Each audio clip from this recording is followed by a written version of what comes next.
Tu fais ça très bien. C'est l'habitude. Le premier, j'étais stressée quand même. Ah ouais. Là, ça va mieux. Ah. C'est le métier, ça. Ça rentre, c'est ça. Est-ce que je veux commencer? On a dit qu'on allait parler de l'affect. Un peu, oui. Après-midi. Si je démarre par un rêve. Ça se comprend. Ça se comprend? Je vais démarrer par un rêve alors, pour parler de l'affect dans mes rêves et dans les rêves en général, et dans comment j'y vois un lien entre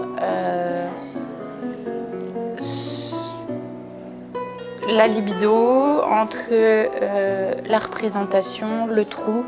Voilà, donc je vais commencer par un rêve. C'est un rêve qui date un peu, celui-ci. Je l'ai repris parce que je m'en suis rappelée, tout simplement. Alors qu'il y a d'autres rêves que j'oublie. D'ailleurs, je refoule aussi les rêves que j'ai déjà écrits et déjà analysés. Ce qui est assez marrant. Heureusement qu'il y a l'ordinateur qui m'aide à chercher par thématique pour remonter.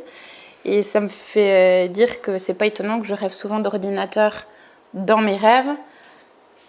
Et que cet ordinateur dans mon rêve, en général, ça me représente moi en train de faire des représentations. C'est comme il garde en mémoire, comme moi dans ma mémoire. Enfin, la métaphore est assez ajustée.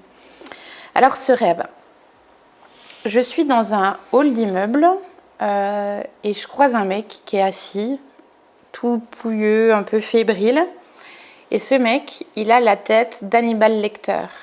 Vous savez, le film avec, je ne sais plus le nom de cet acteur, qui est Anthony Hopkins. Moi, je le trouve beau, ce type. Et puis, dans tous les rôles qu'il a, et j'ai beaucoup aimé la série Hannibal Lecter, parce qu'il y en a plusieurs. Et je l'aime beaucoup dans ce rôle-là. Donc, il y a Hannibal qui est là. Enfin, il a la tête d'Hannibal, mais il a l'air tout chétif, tout mal. Alors, je me dis que je vais l'emmener chez moi et puis prendre soin de lui. Donc je l'aide à monter, je monte une première volée, une marche d'escalier, je marche un peu et là il y a un ascenseur dans mon imaginaire comme à Paris il y a quelques années, ou peut-être il y en a encore, des ascenseurs comme dans Le Père Noël et dans une ordure, vous savez, celui où tout est ouvert autour et on voit les gens qui montent dedans.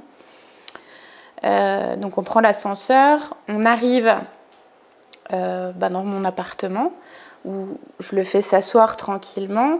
L'appartement, on est dans la pièce, la cuisine, tout simplement. Il y a un îlot pour faire la cuisine autour. Et lui, il est assis un peu plus loin, là où il y a la table. Je me dis, merde, j'ai oublié mes courses en bas. Donc je redescends par l'ascenseur, première volée de marche d'escalier. Et là, j'arrive au niveau du hall. Le hall, pour sortir dehors, c'est une porte vitrée à l'ancienne. Toujours dans la même thématique que l'ascenseur, ces belles portes où on voit à l'extérieur, puis qui se referment avec le groom, le groom qui ramène. Donc là, je vais pour sortir, mais il y a une bande de jeunes qui rentrent en même temps. Et le dernier a la gentillesse de me garder la porte ouverte. Donc je pars, je vais faire ma course, je reviens, là, hop, encore des jeunes qui sont là, mais ce coup-ci, les jeunes, ils rentrent. Et toujours pareil, il y a un des jeunes, le dernier, qui garde la porte ouverte pour pas qu'elle se referme quand j'arrive, donc je peux rentrer. Je refais le même chemin, les escaliers, l'ascenseur, les escaliers, la cuisine. Et là, j'arrive dans ma cuisine. Tout était serein jusque-là, et là c'est l'horreur. En fait, il se trouve qu'Hannibal Lecter a enlevé son masque, parce qu'il avait un masque, un peu comme dans Mission Impossible, les masques qui font super vrai quand il imite quelqu'un d'autre. Et là, il a encore sa tête, mais il n'a plus de dents. Il n'a plus que deux dents, les deux dents de devant, hyper longues et hyper acérées. Là, je me dis, ouh. Mais en fait, il va me manger, là. Et là, la terreur commence à monter. Du coup, je fais le tour de l'îlot, genre en faisant mine de rien, pour pas lui donner une raison de me courir après et de me bouffer sur place. Genre, j'ai pas vu que t'as enlevé ton masque, un truc comme ça. Et je vais pour sortir, mais la porte est refermée. Il y a un loquet, c'est les vieux loquets où il y a un truc comme ça. Et puis la barre qui rentre dedans, comme ça. Donc j'enlève le loquet sans faire de bruit, parce que si ça cogne, j'ai peur qu'il voit que je suis là et qu'il me court après. J'ouvre la porte et là je fonce. Sauf que l'homme me poursuit.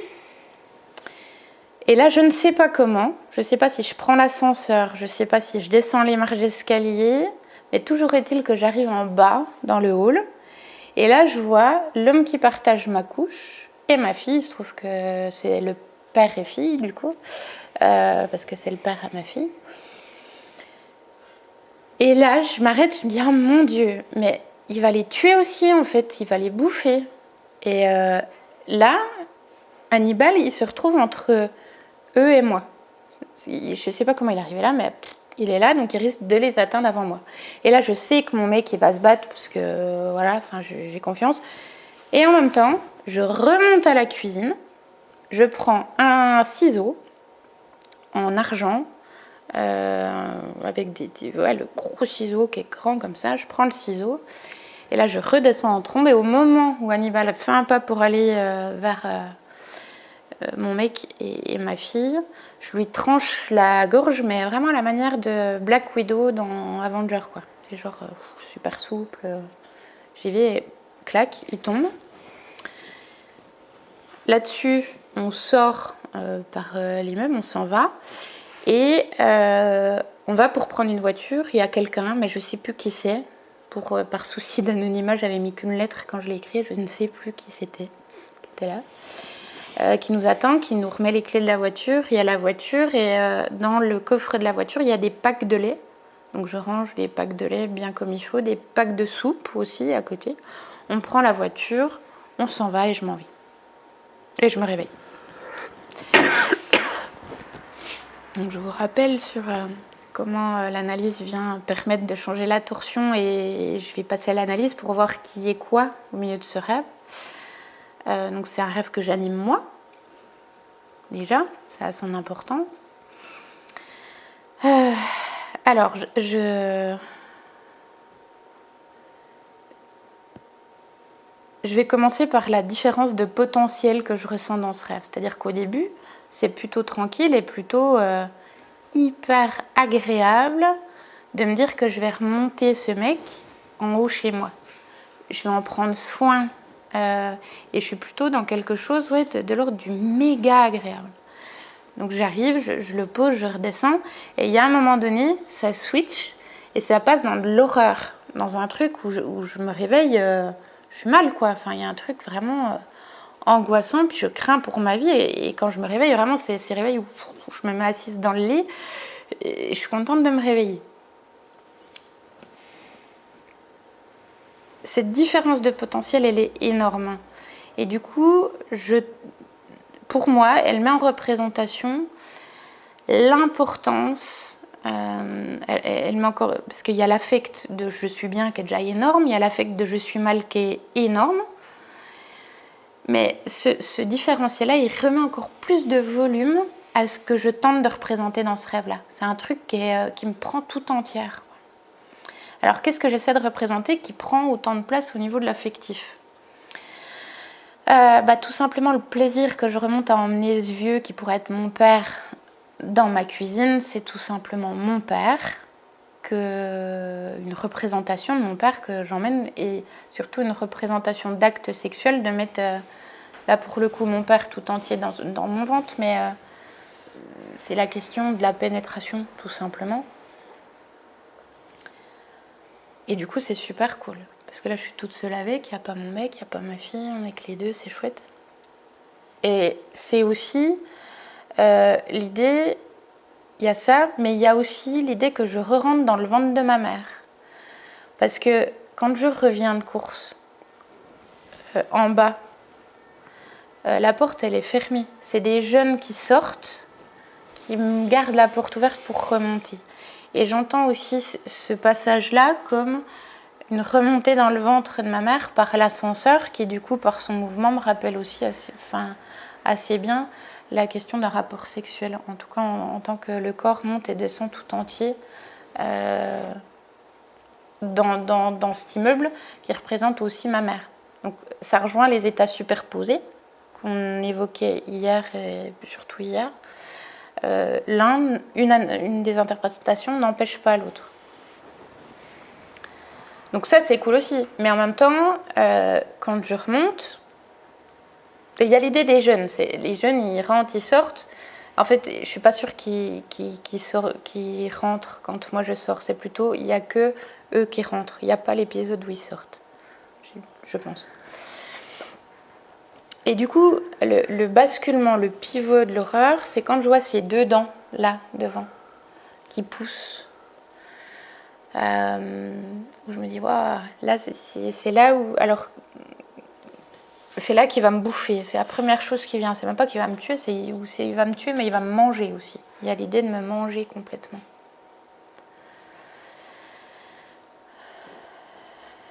Et je pense que ça, c'est une représentation de cette sanction de je désire quelque chose qui est interdit. Je ne peux pas rentrer dans le ventre de ma mère. C'est pas possible, c'est interdit. Ça doit être Théo, je pense.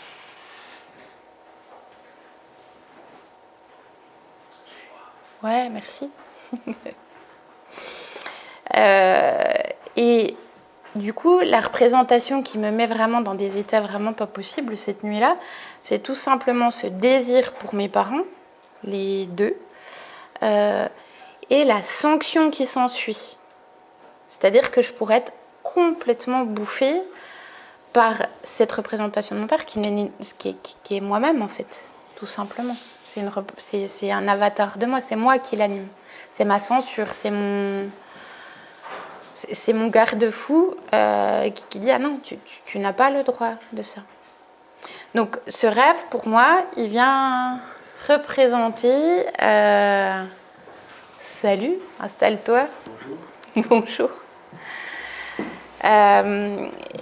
Il vient représenter toute l'horreur de ce sentiment de castration suite à cette idée que j'ai eue, qui était plutôt cool, par contre, de désirer mes parents, parce que ça, c'est un grand plaisir. Et la question de la libido, elle est dedans aussi, sur le mouvement vif que je prends pour tuer ce type.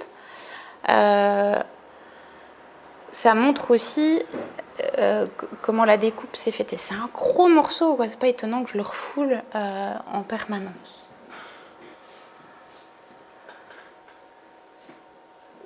L'autre chose aussi, c'est que dans mon rêve, là, j'ai un ciseau qui est grand, c'est pas avec n'importe quoi, du coup, que je coupe le bout qui dépasse de la tête du gars. C'est ce grand ciseau qui me rappelle aussi le côté couper tout simplement, comme dans mes rêves de sorcière, là où j'avais un membre qui dépasse du lit, il y avait cette peur de coupe. Là, c'est moi qui me récupère en tant que sujet en prenant moi-même le truc et... Mais du coup, mon désir, il est quand même énorme de me faire mes parents, parce que là, je tue même ma censure à l'intérieur de mon rêve, au final, si on regarde bien. Voilà, j'ai dit pour la question de l'introduction au niveau de l'affect et comment ça fait trop. Ça donne le volume à cette horreur que peut être la castration, pour moi. Alors, j'ai peut-être mal entendu là, mais comme tu me l'avais raconté déjà une première fois, ce rêve, moi j'avais entendu la première fois que tu t'acharnais à de multiples coups de ciseaux sur le bonhomme. Oui, il y a aussi ça, oui, que je n'ai pas dit là. J'y vais à plusieurs reprises. Oui, il y a de ça aussi. Et ça donne encore une amplitude tout aussi forte et grande à ce sentiment. Et c'est moi qui me récupère en faisant le trou dans l'autre et pas l'inverse. Là, c'est pas moi qui perds mon phallus, c'est pas moi qui risque d'être annihilée tout entière en tant que je suis un phallus. Je me récupère, mais c'est une représentation, donc c'est comme pour essayer de conjurer cette idée de castration. J'ai un peu le mot qui me vient. De venir, de temps en temps, je peux peut-être reprendre la maîtrise et pignoquer la gueule à ce connard de censeur qui vient me faire chier en permanence dans mes nuits. Parce que des fois, c'est compliqué. Il a son utilité aussi. Mais parfois, je le trouve encombrant. En l'occurrence, dans ce rêve, c'est ce qui c'est ce qui ressort. Donc tu rentres ton outil dans le corps de l'autre. C'est ça. Du coup, j'ai un phallus. Je lui en mets plein partout. Métaphoriquement. Voilà.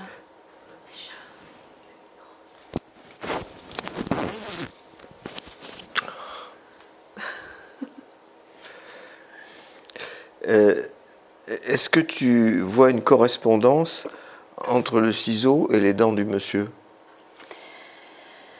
Alors oui, en ce sens où... non, je sais pas. Mais je vais parler des dents. Toujours en association. Les dents, ça me fait penser à moi petite, quand j'avais mes 2 dents qui poussent en premier. Les enfants, c'est souvent les 2 premières dents qui poussent. Et ce qui me fait dire ça aussi, c'est les briques de lait et le potage à la fin, c'est que ça me renvoie aussi cet élément-là à moi très petite, quand je devais avoir cet âge-là justement, où le plaisir passait par le goût. Ma fille, qui avait, je pense, 1 ou 2 ans à l'époque, les 2 dents de devant, quoi, vient vers moi, me fait un bisou et me mord. Aïe! Je t'aime. Ou j'aime maman, je crois qu'elle a dû me dire un truc comme ça. J'aime maman. Et 2 secondes avant, on venait de manger des frites et elle aimait les frites. Il y a quelque chose de cet ordre-là aussi dans le rêve, qui est puissant, c'est ce désir et ce plaisir, cette libido à être collée au sein de ma mère, qui me pousse à vouloir retourner dans son ventre aussi. Enfin, ce truc qui me manque. Je sais pas où je vais, j'arrive pas à boucler. Je fais quoi? Les dents, les ciseaux. Les dents, les ciseaux. Il y a 2 morceaux qui coupent à chaque fois, mais il y a surtout les dents, il y a le côté qui pousse. C'est le mot érectile qui me... Bien, c'est un truc qui pousse en plus, que j'avais pas et qui pousse. Et du coup, c'est comme si j'avais le phallus, j'ai le phallus dans la main, j'ai les phallus qui poussent là, mais en même temps, je le veux pas, parce que je risque de le perdre. La preuve, je déniope celui que c'est moi. En fait, oui, Hannibal, c'est moi aussi, donc quelque part, je disparais complètement parce que j'ai les 2 dents qui sont arrivées aussi. Avec d'un côté, dans le même rêve, il y a la conjuration de la castration, au sens où c'est moi qui tue l'autre avec mes ciseaux, mais il y a aussi le je te tue parce que tu as les 2 dents, et c'est pour ça que c'est parce que tu as ce phallus-là que je te l'enlève. C'est aussi une remise en scène, une mise en scène encore, une mise en représentation de ma castration, tout simplement. Là, tout entière, en tant qu'Hannibal, je le tue complètement. Mais en même temps, c'est moi qui me castre moi-même. Et du coup, c'est vachement plus admettable en tant que sujet que de ne pas avoir pu maîtriser cette castration imaginaire. C'est ce que j'appelle me récupérer en tant que sujet. C'est-à-dire, quitte à faire, autant que ça soit moi qui décide. C'est comme quand je le fais des fois à l'homme qui partage ma couche. Quand je suis en doute ou que je me dis il m'aime peut-être plus, machin, je lui fais un cinoche pas possible, un pataquès de fou dingue, en disant non, mais ça se trouve, il faudrait mieux pas qu'on soit ensemble. Et dans ma tête, il y a mais peut-être tu pourrais le quitter, en fait, ça serait plus sûr, enfin, ça serait peut-être ce mouvement de avant d'être quitté, je vais le quitter, comme ça, c'est pas lui qui me laissera tomber, comme on m'a déjà laissé tomber avec mes ex ou avec ma mère ou mes parents quand ils me demandaient d'aller dans mon lit. C'est des ricochets, enfin des sauts, enfin, des déplacements peut-être. Déplacement me semble un mot plus ajusté à ce que je pense là. Et ça, c'est énorme. Et ce qui m'épate dans ce rêve-là, c'est le différentiel d'émotions entre le début où c'est waouh et la fin où c'est waouh, j'ai vu me faire buter, quoi. Ça fait comme un courant électrique entre les deux, un éclair, un orage. Et par rapport à ce qu'on se disait sur la question de la libido, dans quelle forme elle peut prendre en représentation dans les rêves, ça me fait largement penser à ça. Et l'objectif de tout ça, c'est juste d'essayer de me faire une représentation de moi avec tout ça. Représentation de moi avec un phallus, représentation de moi sans phallus. Ça rejoint d'ailleurs d'autres rêves que j'ai pu faire aussi, où je suis garçon dans le rêve. Je suis un garçon. Et au début, je ne comprenais pas. Je disais, je n'ai pas envie d'être un garçon. Mais en fait, j'ai fini par comprendre que vu que dans mon imaginaire, j'ai été castrée, ça signifie quand même bien qu'avant d'être castrée, j'avais un zizi. Parce que si je n'avais pas de zizi, on n'aurait pas pu me le couper. Donc du coup, ça vient causer aussi de ça dans ce rêve-là. Et quelque part, la représentation de mon mec, alors ça c'est nouveau, ce que je veux dire, j'avais encore jamais dit, c'est juste une représentation de moi aussi, en tant que je m'identifie au côté couillu, qui va se battre et tout ça, aussi. Comme une représentation de ce côté-là, de ce côté garçon, que j'imagine avoir été. Et que mon père attendait d'ailleurs. En tout cas, c'est la représentation que je m'en fais. Tu n'as pas fait des petits dessins? Des petits dessins. Des dessins? De ça? De ça? Non. Oh. Je pourrais essayer. Bon. Je le ferai, je vous le publierai. Mais là, à main levée? Non. Ça peut attendre. Ouais, je le ferai après. Par contre, je vous retrouverai un dessin que j'avais dessiné d'un autre rêve pour pouvoir le communiquer.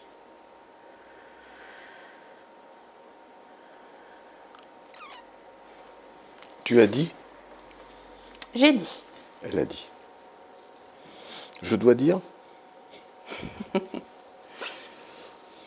sais pas si tu dois, mais si tu as envie. Sinon, je peux continuer. Ouais, j'ai un peu envie, oui. T'as envie? Bah vas-y, puis que je reprendrai après. Ouais. C'est bien.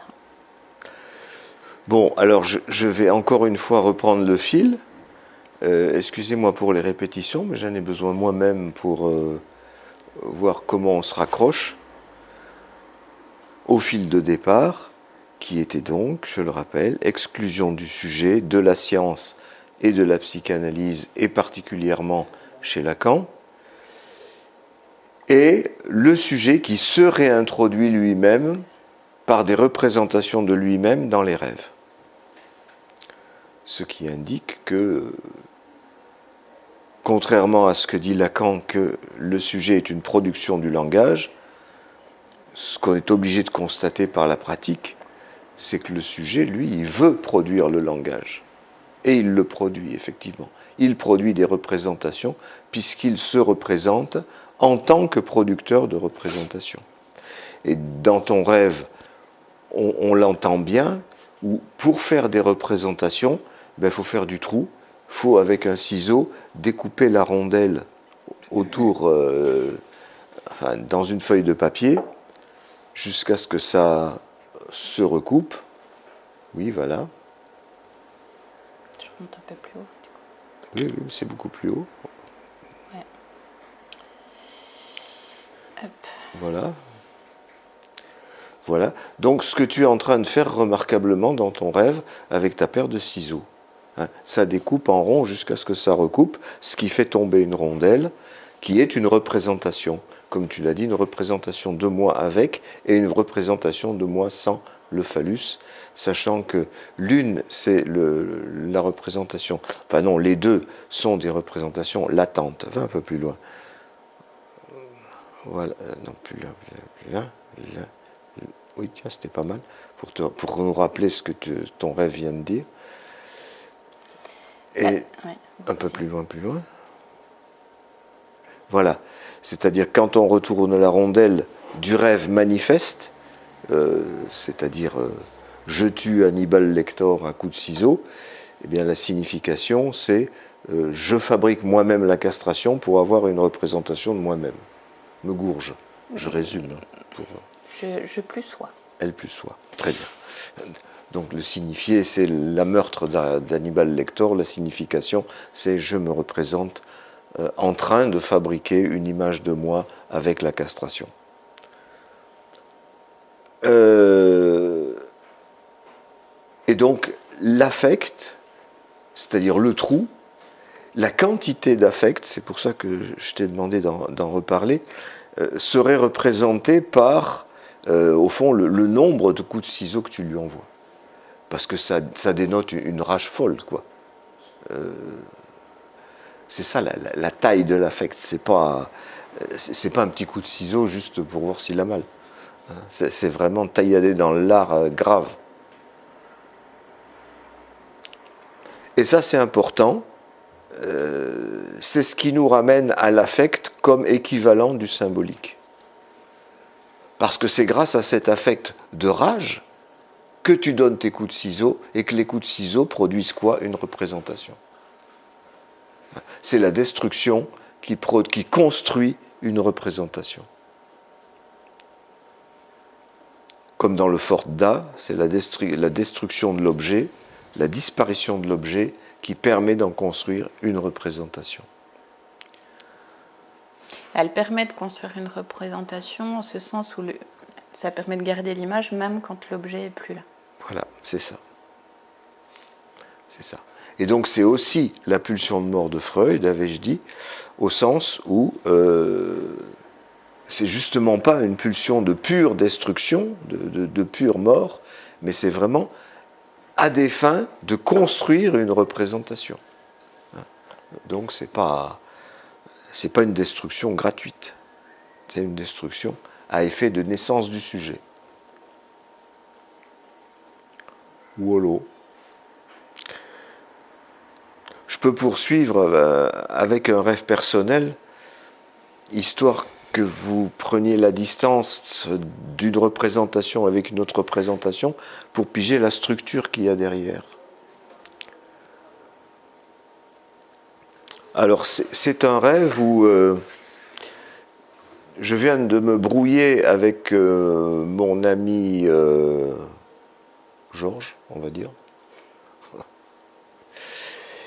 Et je suis très en colère et je vais lui ramener ces tréteaux en tubulure blanche qu'il m'avait prêtés. Et j'arrive chez lui, dans sa boutique, et il est en train d'animer une réunion, parce que c'est un manager, c'est quelqu'un qui... président de société, quoi, machin. Et je lui pose mes tréteaux sur ses tréteaux, parce qu'il a déjà des tréteaux exactement semblables. Donc je pose mes tréteaux au-dessus des siens, et je mesure la distance qu'il y a entre le mien et le sien avec un double décimètre, et je trouve 34 cm. Attention. Voilà. Et il m'engueule parce que j'ai peut-être fait une fausse mesure, mais je remesure et c'est bien 34 cm là. Non, mais quand même. Là-dessus, je m'en vais. Il se trouve que là, je me sens accompagné par une femme, mais je ne sais pas laquelle. Et je me dis, il est en colère, et je le dis à la femme qui m'accompagne, il est en colère, ça ne va pas se terminer là-dessus, il va faire quelque chose, je sens une menace qui plane. Et en effet, il a ouvert les vannes du barrage, et voilà une vague immense qui se pointe au-dessus de nous. Mais la vague, on la voit là au-dessus, à la hauteur d'un immeuble de 3 étages, donc on se met à courir tout en sachant qu'on va se faire bouffer, quoi, c'est pas possible. Et effectivement, la vague s'abat sur nous, je me ressens pris dans les tourbillons, mais vraiment trituré, je le sens littéralement au niveau de mon corps, et encore plus à un moment où l'eau s'engage sur un pont. D'habitude, les eaux, ça passe sous les ponts, mais là, ça s'engage sur un pont, et comme le pont est un passage étroit, eh bien, la pression de l'eau augmente sur mon corps, et je me sens encore plus trituré. Et puis, comme par enchantement, la vague nous dépose au flanc d'une colline. Paysage riant, ensoleillé, vert, plus de problème. Et pourtant, je sens encore planer la menace. Je me dis qu'il va y avoir une deuxième vague, et peut-être même une troisième. Donc, on court pour monter le plus possible, et on arrive dans les faubourgs d'une ville, et là, je vois les gens insouciants dans la rue. Je me dis, mais ils ne savent pas ce qui va leur tomber dessus. Il faudrait à la fois les prévenir et en même temps trouver un lieu où on pourrait être à l'abri, un lieu étanche. Et sur une place, j'avise une boutique qui est en plein milieu de la place, qui est totalement vitrée sur ses 4 côtés. Les vitres sont un peu fendillées, mais bon. Et à l'intérieur, c'est la boutique d'un coiffeur chinois. Et qui est entouré de plein de gamins chinois, des tout petits. Alors j'essaie de lui expliquer, voilà, il y a des vagues qui vont arriver, on risque d'être noyé, il faut qu'on trouve un endroit étanche, est-ce que vous connaissez ça? Le problème, c'est qu'il ne parle ni français ni anglais, il parle que chinois. Alors je me dis, je vais lui faire un dessin. J'essaie de trouver du papier et des crayons pour faire un dessin, pour lui expliquer les vagues qui vont arriver. Voilà, et ça s'arrête là. Alors, il se trouve que mon ami Georges, c'est un très grand ami, qu'on a été au lycée ensemble, donc on se connaît depuis tout petit. Et on s'est perdu de vue un temps, et il m'a retrouvé quand nous avions à peu près 50 ans. Et après, on a fait quelque chose comme 15 ans d'une amitié tout à fait formidable, sans une ombre, jusqu'au jour où on se dispute. Et au fond, c'est cette dispute que je remets en scène parce que je ne l'ai pas digérée, quoi. J'essaie de la faire monter sur scène pour en avoir une représentation, parce que j'ai toujours pas représenté quoi. Pourtant, la dispute, j'en ai la représentation. Je sais, je l'ai vécu. C'est pas comme si c'était un truc d'enfance terriblement refoulé. Je l'ai vécu il y a quelques années, c'est dans ma mémoire. Donc j'en ai une représentation. Pourquoi j'ai besoin de représenter à nouveau? Parce que ce que je n'arrive pas à représenter, c'est ma colère, la rage qui rejoint celle de Christine contre Hannibal Lecter. Là, moi, c'est contre un ami, en plus. C'est cette rage-là que j'arrive pas à digérer, c'est-à-dire à représenter. Donc, dans mon rêve, je la représente comme je fais le grand Seigneur, je lui ramène ce qu'il m'a prêté. Ce sont des tubulures blanches qui me servent en effet de tréteau pour tenir la planche qui me sert de bureau chez moi. À cette différence près, c'est que dans mon rêve, ces tubulures sont en section ronde, tandis que dans la réalité, c'est une section carrée. C'est ce qui m'a donné la clé de l'interprétation, parce que des tubulures à section ronde, bon, bah quoi, c'est du phallus. Le rêve adapte la représentation à ses fins étant de représenter le phallus. Et c'est pour ça que je viens mesurer mon phallus par rapport au sien, j'ai mis 34 cm de plus que lui. Non mais, quand même. Ça mesure aussi la rage que j'ai par rapport à lui. Au fond, l'aune qui permet la mesure des sentiments, c'est le phallus. En tant que justement, quand le phallus est coupé, ça fait du trou, c'est-à-dire du symbolique, c'est-à-dire de la représentation. Et donc c'est important dans les rêves, j'avais encore pas eu, malgré l'âge que j'ai, l'attention attirée par l'importance d'interpréter aussi le sentiment dans les rêves. Pas seulement les représentations, mais ceux qui cherchent à trouver une représentation parce que c'est du sentiment. Et qui se représentent difficilement le sentiment, parce que le sentiment, c'est un éprouvé. Je vous ai dit hier que l'angoisse était certainement à l'origine de tous les autres sentiments, parce que c'est cet éprouvé qui n'a pas de représentation. Je suis angoissé, mais quand on me demande pourquoi, qu'est-ce qu'il y a, qu'est-ce qui se passe, eh bien je ne sais pas. C'est une sensation quasi corporelle qui est privée de représentation. Les rêves, en général, sont là pour tenter de trouver une représentation à cette angoisse fondamentale qui est l'angoisse de castration. Et qui se décline après en rage, colère, désir, amour, tout ce qu'on voudra. Mais ce sont des couleurs différentes qui demandent justement à trouver représentation. Alors c'est un peu comme l'histoire du pont, Zougou Zougou. Il est en haut. S'il te plaît. Non, il est en bas. Oui, tout en bas. C'est comme le pont sur le trou. Le le pont va tenter de donner une représentation au trou qui n'a pas de représentation, puisque un trou, c'est un trou.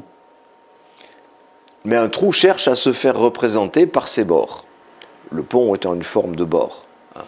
C'est au-dessus, mais ça peut aussi bien être les bords circulaires que vous voyez au-dessus et au-dessous, qui sont sollicités pour former une représentation du sentiment. Alors dans mon rêve, ces 34 cm, c'est la mesure du phallus, mais ça va encore plus loin. C'est pas suffisant.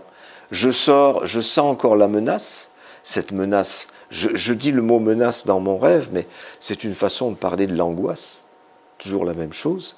Et c'est représenté par cette vague immense. Et cette vague, dans son immensité, mesure l'immensité de la rage. La rage que j'imagine être la sienne, mais comme c'est mon rêve, c'est également une représentation de ma rage contre lui, qui est également à l'aune de l'amour qui a pu nous lier. J'hésite pas à parler d'amour, on était entre mecs, et il n'y a jamais été question d'homosexualité, mais c'est une amitié. Une amitié, c'est jamais qu'un amour sans passage à l'acte sexuel. Voilà. Donc, ça mesure l'amour, et la perte de cet amour se mesure en rage. Et je suis englouti par cette rage. C'est-à-dire qu'à ce moment-là, il n'y a plus de représentation. Je ne vois plus rien. Mon corps, littéralement, est bouffé par cette vague. Et quand je dis bouffé, ça me donne un autre registre d'interprétation, c'est-à-dire que cette vague, ça fait allusion à la mer. La mer, avec un E à la fin. C'est-à-dire que cette rage contre mon ami me rappelle la rage que j'ai pu avoir contre ma mère, dont je vous ai dit hier qu'elle était tombée malade à ma naissance, abcès au sein, elle n'avait pas pu s'occuper de moi. Et donc là, c'est une vieille rage, elle m'a laissé tomber au moment où elle me met au monde. Je ne l'ai pas digérée non plus.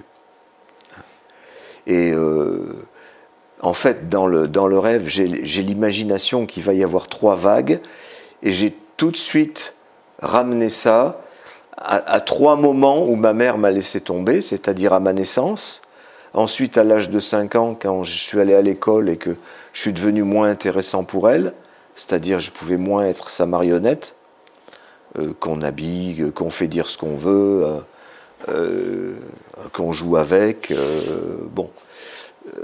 je devenais un peu trop autonome pour elle, c'est-à-dire plus une partie d'elle-même. Et là, j'ai senti qu'il y a ce moment-là qu'elle m'abandonnait. Mais je l'ai compris, je devais avoir 30 ans et quelques, ou à la table familiale, pour une réunion de famille à Noël, ou un genre, où il y avait tous mes frères, les belles-sœurs, les petits-enfants, tout le monde. J'étais placé à côté de ma mère, et voilà ma mère qui m'explique le fonctionnement de la salière. Moi, j'étais tellement épaté que j'en suis resté sans voix. Mon père, qui était de l'autre côté, est intervenu. Merci, papa, pour une fois, c'est très, très bien cette intervention. Et avec son bel accent, il dit à ma mère, « Mais tu lui parles comme s'il avait 5 ans. » Et ma mère me répond avec la candeur la plus magnifique du monde, « Mais pour moi, il a toujours 5 ans. » Merci, maman, ça aide à grandir. Donc il a fallu que je passe à travers. Et il y a cette rage contre ma mère de m'avoir abandonné à la naissance et d'avoir pas voulu me laisser grandir. De m'avoir pas mené sur le chemin de l'état adulte, d'avoir voulu me garder enfant. Ça, c'est une rage destructrice et ça détruit. Je me suis senti détruit, c'est la mère qui me bouffe complètement, et en même temps, ça réalise mon désir paradoxal de revenir dans son ventre parce que je suis dans le ventre de la mère. Et en même temps, je parlais de marionnette tout à l'heure, quand j'étais donc avant 5 ans, eh bien à l'intérieur, je sens cette eau qui me triture le corps, comme effectivement on peut triturer les enfants, les bébés quand ils sont petits. hein. On les manipule, on leur fait risette, on les déshabille pour nettoyer le pipi et le caca. Bon, ils sont manipulés et triturés par les adultes. En même temps que ça renvoie à, dans le liquide amniotique, je pouvais sentir les triturations qui venaient, par exemple, des gaz intestinaux qui gonflent plus ou moins les intestins, qui font des gargouillis, ce que tout le monde sent soi-même pour soi, mais que le bébé à l'intérieur, il doit ressentir aussi, quoi. Bon, alors ça, je ne sais pas du tout si c'est du souvenir de moi fœtus, ou si c'est une reconstruction a posteriori quand j'ai appris que les bébés étaient dans le ventre des mamans. Et que, entendant moi-même mes bruits intestinaux à ce moment-là, je me suis dit, ah, quand j'étais petit, j'ai dû entendre ça. J'en sais rien du tout, c'est de la reconstruction. Mais le problème n'est pas de savoir si c'est conforme à la réalité ou pas. Il est vrai que l'idée m'est venue. Et ça, c'est irréfutable. L'idée, c'est des idées dont nous parlons. Ce n'est pas de la réalité. Nous parlons des représentations. Et justement, le rêve est là pour fabriquer des représentations.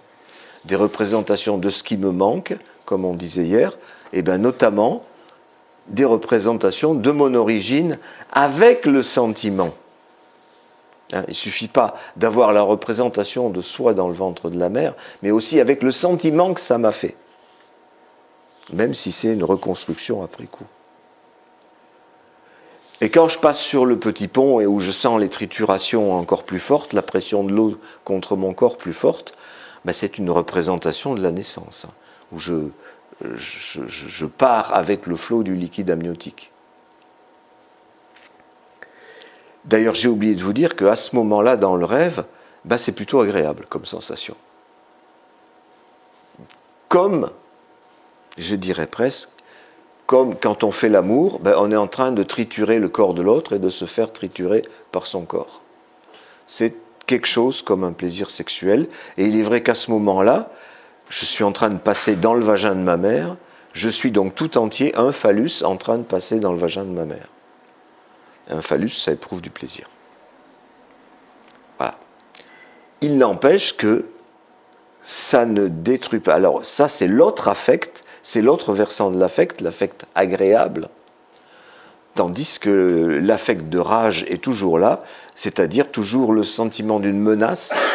Je vais peut-être encore, une fois qu'on a été déposé, c'est-à-dire une fois que je suis né, naissance, eh bien, je me demande encore quelle est la menace qui va me tomber sur le coin de la gueule. Hier, je vous racontais comment, en circulant en vélo dans Besançon, j'étais tout le temps en train de repérer les portes cochères, les empoignures de portes où je pourrais me réfugier au cas où je serais jeté à la rue. Eh bien, c'est du même ordre. C'est-à-dire la menace d'être abandonné, qui est menace de castration de ma mère, qui est donc quelque chose qui m'a accompagné, je dirais, toute ma vie, comme tâche de fond de mon cerveau par rapport à toutes les tâches que j'étais en train de faire sur le devant. Alors, j'arrive à cette ville, il faut prévenir les gens de la menace. Bon, en fait, c'est moi que j'essaie de prévenir la menace, c'est-à-dire j'essaie de faire une représentation de la menace. Mais voyez la difficulté que j'ai. Voilà que je rencontre un interlocuteur qui ne parle pas français. Les mots, ce sont des représentations de mots, comme dit Freud, par opposition aux représentations de choses qui sont des images. Eh bien là, je m'aperçois que malgré le rêve qui vient de me représenter ma rage, ma naissance, ma gestation, et toute la difficulté qu'il y a autour, et également le plaisir qu'il y a pu y avoir autour, eh bien, les mots continuent à me manquer. C'est-à-dire cette menace, je vous parlais de l'angoisse qui n'a pas de représentation. Eh bien là, c'est le cas. Il n'y a pas de représentation parce que cet interlocuteur que j'ai construit en chinois, parce que pour moi, ça reste du chinois, en quelque sorte, les trucs de l'inconscient. Malgré tout le travail que j'ai fait, malgré les centaines de milliers de rêves que j'ai pu analyser, malgré l'âge que j'ai, j'ai pas pu encore, ce n'est pas suffisant, la représentation que j'ai pu construire de ce qui me manquait, c'est-à-dire une représentation de mon origine. Oui, on va trouver les, hein, les ronds. Les ronds? Oui, c'est plus loin, c'est plus loin, c'est plus loin. Ah non, c'était hier, ça. Voilà. Voilà. Donc là, vous avez la rondelle. Attendez, je termine sur l'interprétation du rêve. Pourquoi il est entouré de plein d'enfants? Parce que ce sont toutes les représentations de moi enfant que je ne suis pas encore arrivé à fabriquer. C'est-à-dire que j'ai le sentiment que je pourrais avoir envie de faire des enfants rien que parce que je cherche à faire une image de moi enfant. Alors, de là à ce que ça soit la même chose, c'est tous les gens qui éprouvent l'envie de faire des enfants, je n'irai pas jusque-là, mais quand même, je me demande si ce n'est pas le cas. Et donc je cherche un crayon et un papier pour faire une représentation, de cette menace, parce que tout ce que j'ai représenté jusqu'à présent est insuffisant. Alors voilà, nous avons la vague, qui est une représentation que je mets en vert, c'est mon code couleur, hein, comme les feux de la circulation, c'est ce qui est manifeste dans le rêve. Elle est accompagnée d'une angoisse. Mais l'angoisse n'est pas nommée comme angoisse dans le rêve, elle est éprouvée. Hein, c'est ce que j'ai écrit, c'est l'affect éprouvé. Mais dans le rêve, ce qui est manifeste, c'est que c'est une menace. Allez, suivant. Je retourne la rondelle, c'est-à-dire je modifie la torsion de la bande de Mébius pour se situer dans l'autre référent. Et je m'aperçois que la vague pourrait représenter aussi ma mère. Et que la menace que j'éprouvais tout à l'heure, ça pourrait être sa colère contre moi, qui a fait qu'elle est tombée malade au moment où je suis né. Donc l'angoisse reste un éprouvé, et l'interprétation ne fait que le nommer autrement. L'interprétation, c'est donc trouver une représentation. Donc un bord du trou, c'est un bord du trou qui se met autour de l'angoisse pour tenter de décrire ce qu'est l'angoisse. Suivant. Voilà. La menace que j'éprouve, c'était peut-être la menace donc qu'elle a ressentie pour elle-même du fait de ma naissance ou du fait de je ne sais pas quoi. C'est l'interprétation suivante. Et ce que j'ai interprété comme sa colère à mon égard, autre interprétation, ça pourrait être tout aussi bien ma colère contre elle. On peut aller encore plus loin. Là, je suis revenu au manifeste, je ne sais pas pourquoi, et ça ne dit pas grand-chose de plus. J'ai dû inachever cette représentation-là. Mais voyez comment on peut, de proche en proche, préciser ce dont il s'agit dans le trou. Le trou qui, encore une fois, est un éprouvé et qu'on peut nommer. Ça n'empêche pas qu'il y a un éprouvé. Oui, ce schéma est vraiment très mal fait. Un éprouvé de la représentation que j'ai trouvée de l'angoisse. Par exemple, j'en ai parlé hier, un éprouvé de haine. Je commence par ne pas l'éprouver parce que je préfère refouler. Ensuite, je l'éprouve. Ensuite, je le nomme. Mais comme la haine est un sentiment qui n'a pas bonne presse, qui n'est pas bien accueilli socialement, j'ai un sentiment à l'égard de cette représentation comme haine. C'est-à-dire un sentiment de haine de cette représentation de la haine.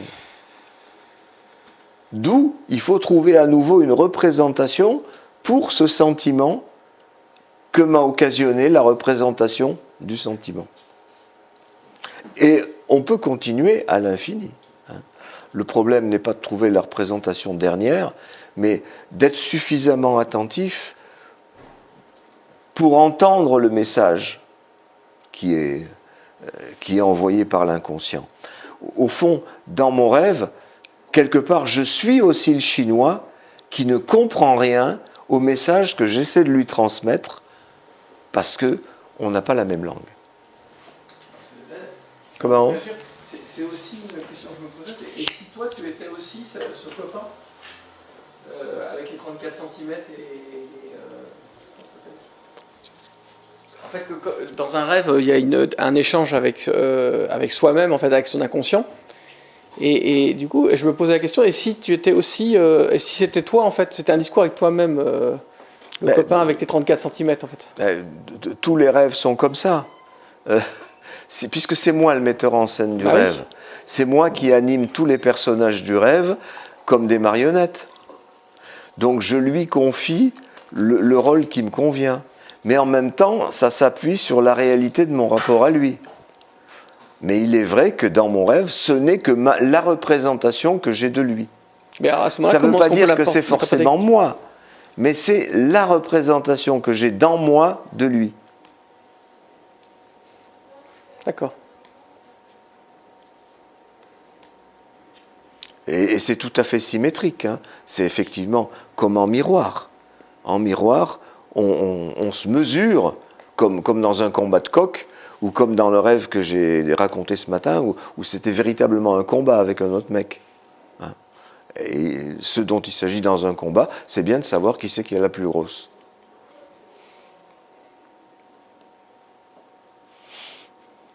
Ouba ?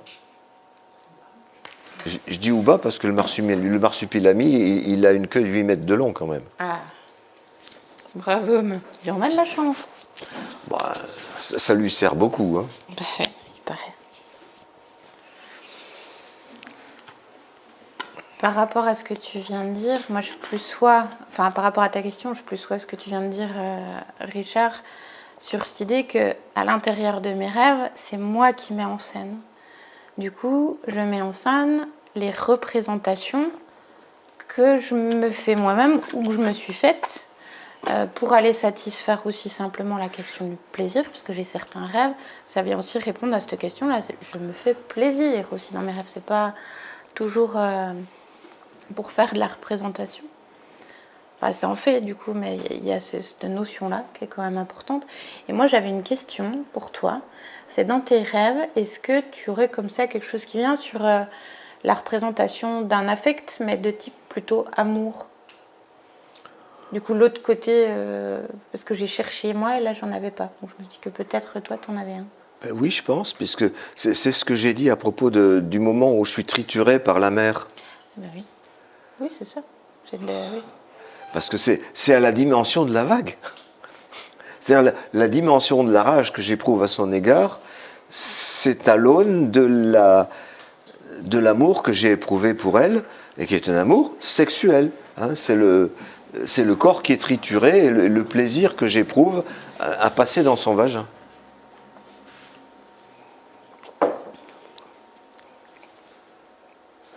Voilà.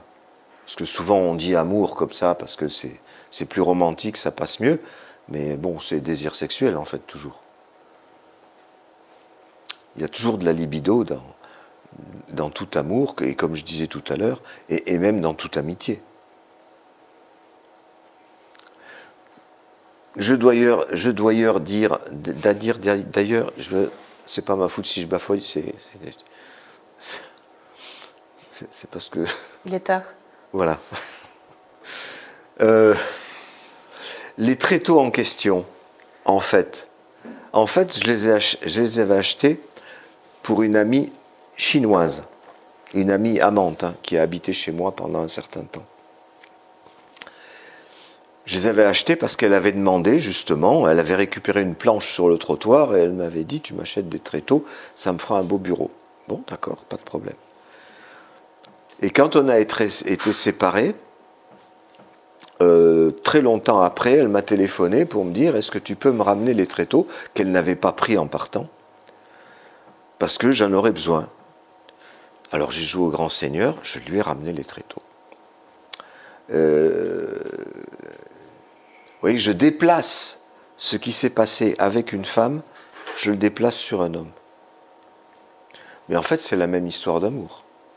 Une histoire d'amour qui s'est très mal finie parce que je peux dire que cette femme-là, aucune femme ne m'a déclenché autant de rage que celle-là. Vraiment, j'avais envie de la larder de coups de ciseaux quand elle est partie. Parce qu'elle m'a vraiment fait tourner en bourrique. Et cette rage-là, je ne l'ai pas plus digérée que la rage rapport avec mon ami Georges. Sauf que je dirais que la rage par rapport à mon ami Georges, elle est un poil en dessous et que je la dissimule sous ma relation à l'ami Georges, sauf que ça revient à la fin sous la forme du chinois qui comprend rien. C'est mon amie chinoise du début. Et puis lui rendre les tréteaux, c'est lui rendre le phallus qu'elle m'avait piqué aussi. Parce qu'elle, elle me l'avait piqué. Et je ne peux pas dire que l'ami Georges m'avait piqué quoi que ce soit.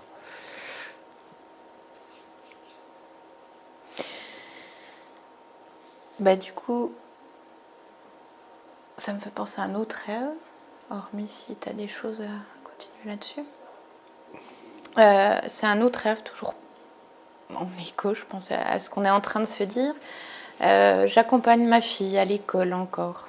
J'accompagne souvent ma fille à l'école dans mes rêves.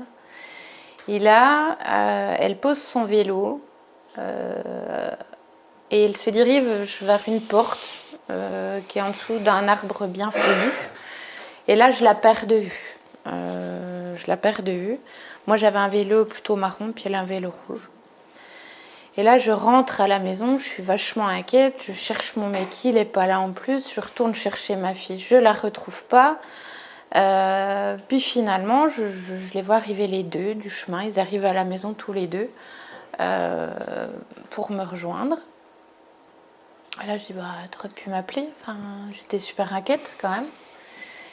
Et pendant qu'on se parle, il y a la télévision qui est allumée et qui raconte qu'il y a des inondations qui sont en train de se produire dans le pays. Et là, je m'arrête, je me dis, mais merde, nous, là, la maison, on est dans un chalet, il y a juste une rivière en contrebas. Je commence à... un peu l'angoisse qui monte. Et d'un coup, je vois le niveau de l'eau, effectivement, qui monte. Et là, il y a une énorme vague qui arrive et qui engloutit toute la maison, qui nous engloutit tous, comme dans une machine à laver. Et pouf, on est redéposé un peu plus loin entre les débris de la maison. Et là, je retrouve les habits de mes enfants, les jouets, les doudous, tout est comme ça au sol, étalé. Et le rêve se finit comme ça. Là, il n'y a qu'une vague. J'ai d'autres rêves où j'ai 3 vagues, mais je raconterai peut-être après. Donc là, maintenant, après quelques rêves analysés, la question du vélo entre les cuisses, moi, me rappelle, comme le cheval ou plein d'autres choses, c'est que je me remets quelque chose entre les cuisses ou je mets à une fille quelque chose entre les cuisses. Bref, je lui mets un phallus entre les cuisses. Ma fille, elle a un petit vélo rouge. Alors ça, j'ai un petit rapport à la couleur rouge aussi, qui est assez récurrente, sur la question du sang de mes règles, tout simplement, mais aussi de ce que j'imagine mes règles comme conséquence d'une castration que j'ai subie. Je parle bien de mon imaginaire, toujours. Je sais que je n'ai pas été castrée en vie de veille, mais l'inconscient, il n'y en a rien à foutre. Il continue à rester sur ce que petite, je me suis fait comme... histoire, comme en tout cas comme explication, à voir qu'il y en a qui avaient un truc et l'autre qui n'avait pas le même truc, le zizi. Le côté marron, il y a le côté caca qui me revient aussi assez souvent, le côté c'est merdique ou dégueu ou une pensée merdique. Et puis il y a tout simplement l'idée aussi que j'ai accolé le fait de... C'est Zoé qui m'a fait repenser à ça aussi il n'y a pas très longtemps, elle m'a dit mais si les bébés, ils sont dans le ventre des mamans, comment ils sont rentrés? Alors du coup, ça m'a fait repenser à moi et pareil d'autres rêves. Sur petite, j'ai accolé l'idée que si les bébés étaient dans le ventre des mamans, c'est qu'elles les avaient mangés. Parce que du coup, pour faire rentrer les aliments, je mangeais. Et très naturellement, j'allais faire caca. Pas très souvent d'ailleurs, parce que j'étais d'un naturel plutôt constipé à garder, justement, pour pas trop perdre ce que j'avais réussi à prendre à l'intérieur. Puis parce que le sentiment de castration refoulé, j'avais déjà été castrée une fois. C'était une expression dans la vie de veille très emmerdante, c'est le cas de le dire, parce que douloureux et pas agréable du tout. Donc le marron, je le lis à ça aussi. Et le fait qu'elle entre dans une porte en dessous d'un truc feuillu, ça me fait penser à un sexe féminin. Il y a une foufoune et ma fille qui re-rentre à cet endroit-là. Et je la perds à cet endroit-là. Je rentre dans ma maison, alors je la perds et c'est hyper désagréable, c'est hyper angoissant. Donc ça me refait dire que mes enfants, je les vis aussi comme des phallus de substitution, c'est-à-dire comme quelque chose, un bout de moi, ma marionnette, un truc que j'ai eu dans le ventre, qui faisait partie de moi, même si je vous ai dit tout à l'heure que la grossesse, c'est pas l'état que je surkiffe plus que ça, et que parfois j'aurais bien aimé pouvoir poser le bébé là, le temps de me retrouver toute seule, et puis j'avais l'impression d'être deux parfois, ce qui était super, d'un côté super compliqué, d'un autre côté super cool, parce que je passais des moments les mains sur le ventre à jouer avec le bébé qui bougeait, du coup c'était sympa, puis avec moi qui pouvais le faire, parce que sentir l'intérieur et le dehors en même temps, mon mec il pouvait pas faire ça. J'avais un truc en plus sur ce coup-là. Donc du coup, le sentiment de la perdre, il est terrible. Et il se met pour le coup en représentation sur cette vague qui arrive derrière. Elle est énorme, cette vague. Et un peu, ça fait écho à ce que tu dis, c'est qu'elle est aussi grande, elle vient mesurer cet affect de putain, non, je veux pas la perdre, pas encore. C'est pas au sens où je serais une grande altruiste à aimer mes enfants. Bien sûr que je les aime, c'est pas la question. Là, je parle de quelque chose de plus profond ancré, c'est en rappel à ce sentiment de castration que je porte, qui du coup est infini. Mais du coup, je les aime autant que ce que je crains de les perdre. Donc ça vient aussi causer, pour le coup, je te demandais un truc sur la question de l'amour, mais je l'ai là dans mon rêve, ça vient aussi montrer et mesurer tout l'amour que je porte pour eux et comment je veux les garder, quoi. Et comment du coup je suis hyper jalouse que ça soit mon mec qui la ramène. C'est-à-dire que je voudrais qu'elle soit qu'à moi, ma gosse, pas à un autre. Il me fait chier, son père, toujours en train de nous décoller. Il nous décolle fatalement parce que du coup elle va vers lui. Du coup c'est super chiant. Voilà, je parle toujours d'états superposés aussi dans ces rêves-là.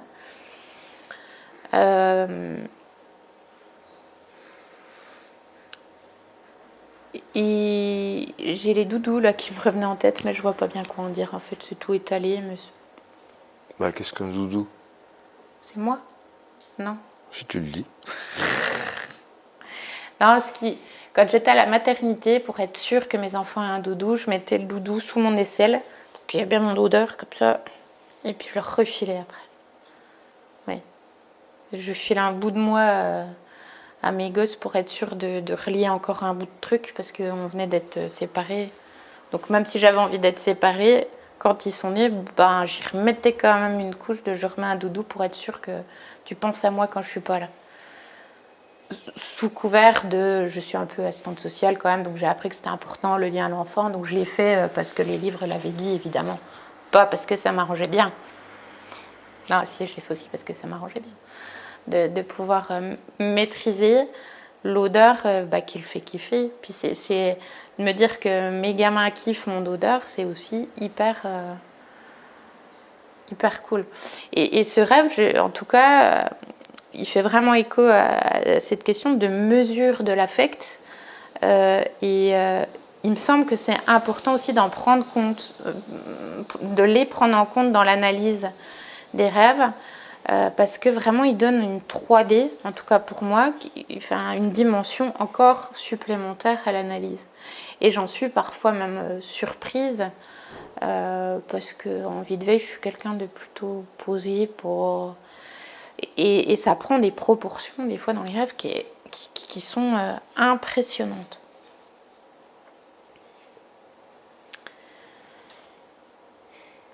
Oui, je suis encore une fois sidéré au-delà de nos singularités, que nous conservons parce que toi et moi, nous pouvons les exprimer ici, au-delà de ces singularités, il y a une communauté de structures qui m'épate.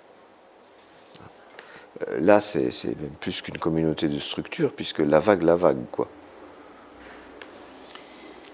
Et nous ne sommes pas les seuls. J'ai quand même eu assez de gens sur mon divan pour me parler de rêves de ce genre. Donc il y a là quelque chose quand même d'assez universel, qui représente donc le rapport affectif des mamans aux enfants. Et ce qui me vient aussi là, c'est que j'en ai plusieurs de rêves de vagues. J'ai des séries de 3 aussi, donc il y a la question du 3 qui revient. Ton expression me fait toujours marrer, le service 3 pièces du phallus. Mais c'est exactement de ça dont il s'agit, en tout cas pour moi. Et il vient aussi la question des étendues d'eau. Parce qu'il y a la vague qui bouge, mais il y a aussi... j'ai un rêve où c'est à Saint-Laurent-Grand-Vaux, des bassins comme ça, naturels, où les gens se baignent tout nus. Et il fait super chaud, c'est une eau à 37 degrés, il fait chaud. Et ce rêve-là, du coup, il me parle aussi de ça, de comment le désir, la libido, elle vient combler le trou, finalement, c'est cette eau au fond de ce trou. Ça, c'est aussi une mise en représentation de la libido. Ça coule pas forcément. À un moment donné, ça coule, mais ça peut rester aussi dans un trou. Ça peut venir combler un trou. Je sais pas pourquoi ça m'est venu, mais ça m'est venu comme ça. Oh, bah ça vient très bien. J'ajoute que pendant très longtemps, lorsque j'étais sur une plage, j'avais cette autre tâche de fond dans ma tête qui était de repérer discrètement les endroits où on pourrait s'échapper en cas de tsunami. Et pendant des années, je ne comprenais pas. Je me contentais de repérer effectivement ces endroits-là, jusqu'au jour où j'ai compris dans l'analyse que c'était la peur des trop grandes sollicitations de ma mère. Ça, c'était ma première interprétation, c'est-à-dire qui correspond à cette période entre un peu après ma naissance et 5 ans, période où vraisemblablement ma mère s'est occupée correctement de moi, voire un peu trop. C'est-à-dire en me tombant dessus comme une vague un peu trop souvent. Et puis là, grâce à ce rêve, je m'aperçois que ce n'est pas seulement l'amour, parce que si elle me sollicite trop, c'est de l'amour, c'était ta question de tout à l'heure, mais c'est aussi la rage de l'inverse, les moments où elle m'a laissé tomber. Et du coup, moi, je me sens en rage dans ce rêve de la vague, là, sur la représentation de mon mec, parce qu'il me prend ma gamine. Enfin, il y a ce côté de, en tant que mère, ou de perdre mon phallus, bah c'est... Et clairement, et par contre, c'est complètement utile et nécessaire parce que cette fonction du papa de ma fille, d'être là tout simplement, ça vient même mettre un espace, un vide entre ma fille et moi, et du coup ça remet du mouvement, et surtout moi ça me remet mes limites, mais elle aussi dans sa construction. Ça me fait penser à la question des articulations, où quand il y a un vide ou un trou, c'est ce qui permet aussi que ça bouge et que ça ne soit pas tout figé et sclérosé. L'hypothèse que je fais en tout cas pour les gens que j'ai pu croiser en accompagnement, qui étaient parfois quand ils arrivaient, je les trouvais figés physiquement. Il n'y avait plus une espèce de raideur comme ça qui se mettait en place, et c'était pas le traitement. Ça pouvait être les traitements, mais pas forcément là en l'occurrence, parce que la parole, le fait de pouvoir remettre des mots dessus, venait redonner un mouvement d'une manière assez impressionnante. Et je crois que ça rejoint ce que j'ai compris de ton expérience avec cette gamine qui ne marchait pas. Je t'invite à venir dans le bureau et pouf, elle se lève. Et je pense que ça n'a rien de magique, c'est juste je te propose de venir dans mon bureau c'est waouh, mais le mec, il est pas. Alors, c'est des hypothèses, hein, du coup, parce que je suis pas cette gosse, mais c'est une espèce de vide qui se fait qui permet au mouvement de se remettre en place. En tant que sujet